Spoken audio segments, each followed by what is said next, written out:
¿Acaso y sin acaso, solo el autor y fundador de la Cábala Mayor, el aún no comprendido Moisés, se acercó un tanto al conocimiento de los números?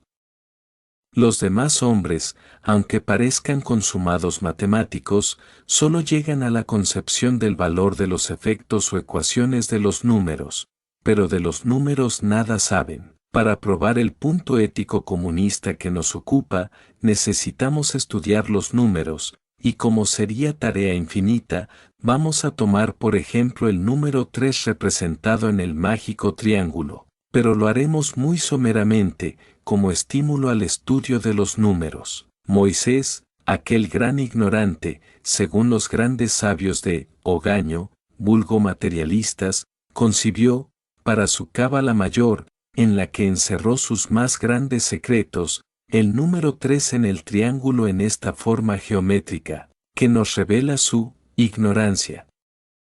Y se explica así: Keter, Binach, Chama. Palabras sánscritas: Keter, razón suprema, poder equilibrador; Binach, la inteligencia que se agita e impele hacia adelante; Chama, la sabiduría que resiste, pero cede a la inteligencia, lo que gana por su fuerza. Así resulta que de esta lucha se origina el movimiento, única razón de la vida. En efecto, Keter, el poder supremo, el ser incomprensible, indefinible, porque no está en la ciencia positiva, que solo es un efecto, pero que por ser la ciencia un efecto refleja en nuestra conciencia. Y la ignorancia lo ha llamado Dios en 72 nombres diferentes que forman confusión, pero que si los desnudamos de su materialidad y maldad religiosas, bajo esos nombres ya el hombre conoce al Creador su Padre, que tiene un nombre universal en todo el infinito, que lo llama Eloi. Esto es, Keter, Binach. Es la inteligencia, la libertad bien fundada sobre el orden supremo de las cosas, y es por esto la fuerza que todo lo mueve, causando, por consiguiente, toda iniciativa. Chama. Empero es la sabiduría, el ideal de la soberana razón.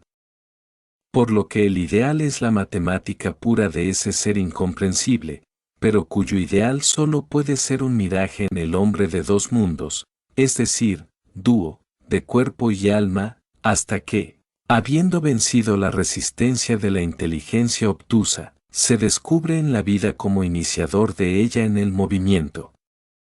Es decir, que el movimiento es por necesidad, para la demostración de la vida misma en formas, y es la misma vida, ocasionada por una lucha continua entre la actividad de la inteligencia y la resistencia matemática de la sabiduría. Equilibradas esas contracciones que llamamos flujo y reflujo, por la suprema razón de las fuerzas, representado todo en el triángulo, que en lo divino es creador, verbo, luz, y en lo humano es espíritu, alma y cuerpo.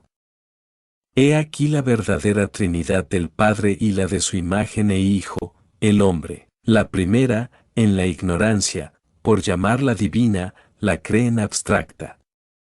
La segunda, tangible y visible, es humana. Para llegar a su Trinidad el hombre, debe pasar por el número 1, Keter, y luchar con Binach, que lo impelía, por lo que era su antagónico, puesto que en él estaba Chama, la sabiduría, embrionaria, sí, pero sabiduría al fin, que se resiste, por ser inmutable o lo abstracto, y sólo cuando de su razón sale la inteligencia en forma matemática, que se cuenta, que se mide y que se pesa, forma al tríplice, el triángulo, del que jamás puede separarse por ley también natural, convictiva e inmutable. Eso es el ternario, lo invariable, lo fatal, en lo divino, moral y material, como en lo humano, físico y magnético. Esta es la clave inequívoca de la Cábala Suprema, desconocida, porque ley de la Cábala Mayor, porque aún los hombres no habían ascendido al descubrimiento del Espíritu, creador único de las formas. Y en ese misterio se fundaban las doctrinas y filosofías y ciencias ocultas, por lo que, ya descubierto el espiritismo luz y verdad. El ocultismo dejó de ser. Esto es, pues, lo ternario y las leyes de la naturaleza. Aún nos vamos a extender un momento más en este asunto de importancia suma, ya que por primera vez tocamos esta materia, que reúne en sí todas las causas, cuyos efectos son las ciencias matemáticas positivas, que absorben a los hombres, demasiado quizá por no saber la causa de los números, ni su valor real, llegando equivocadamente a creer que los números sean una invención de los hombres de la tierra. Hemos explicado el 3, en su forma y constitución o nacimiento, pero quedaría un tanto confuso, sin saber cómo se ha producido, y tenemos que, para el caso, explicar el 1 y el 2 y luego agregaremos las leyes de la analogía. 1. Encierra en sí todo el universo, porque este es solo uno es, el Creador, Padre común de todos los espíritus y del universo. 1, el mayor y primero en cada forma, cosa y especie, y 1 el centro vibratorio de donde toda vida procede. En el 1 el cabalista verá el principio y fundamento de todas las cosas, y en el 1 ha de reunir todos los elementos de cada cosa que examina, y mientras no consigue hacer de toda la variedad una sola entidad, no aparecerá el necesario equilibrio en el movimiento. 2. No es más que la adición de un 1 a otro 1, por lo que, 2, es el antagonismo, el principio de la lucha en que, un instante imperceptible, pero que hay ese instante, se produce la quietud, de donde justamente, nace enseguida el movimiento, vencida la resistencia sabiduría, impelida por una razón de justicia. 2 es, por lo tanto, imprescindible en toda acción, por cuanto precisamente él es la acción combinada de dos unidades vivas, que por la igualdad se repelen, y de ese antagonismo, nace el movimiento, creando el magnetismo, que ya los enlaza como imán omnipotente. De ese antagonismo, pues, nace una existencia, que es ese movimiento que traza su línea atrayente y repelente, pero que ya no puede ser cortada. Ese movimiento, pues, ha creado el péndulo, con el cual buscamos el equilibrio, que a donde quiera que gire, produce el movimiento equilibrador, y es hijo del antagonismo, de la lucha, originando la vida de las cosas. 3.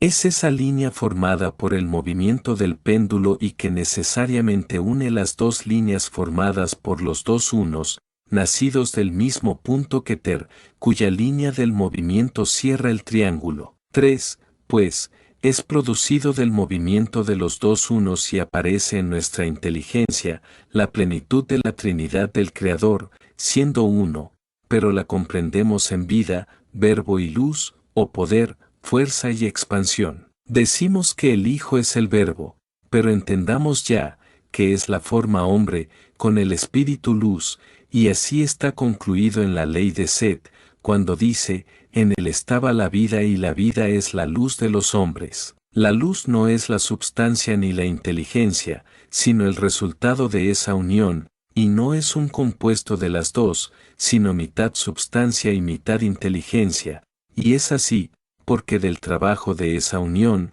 el producto es luz, que como entidad, es simple en sí misma, no hay metamorfosis. Porque lo era ya antes de mostrarse como resultado de esa unión antagónica, que la misma luz dominó, porque, por las inmutables leyes de la vida, es indivisible, como indivisible es su representante 3. Hablando de esto, Set, en su primera legislación sánscrita, dice de la luz, cuando él preparaba los cielos, yo estaba allí, cuando daba leyes a los mundos y los seres y una ley y un límite a las aguas, yo estaba presente. Cuando distribuía el firmamento y cuando colocaba los fundamentos de este mundo, yo estaba con él, gozándome ante él, gozando el universo, y mis delicias no pueden ser otras que estar siempre con los hijos de los hombres. Así, pues, 3 es el movimiento que eternamente no parará, y es la luz, que es vida de los hombres y de todo lo que existe.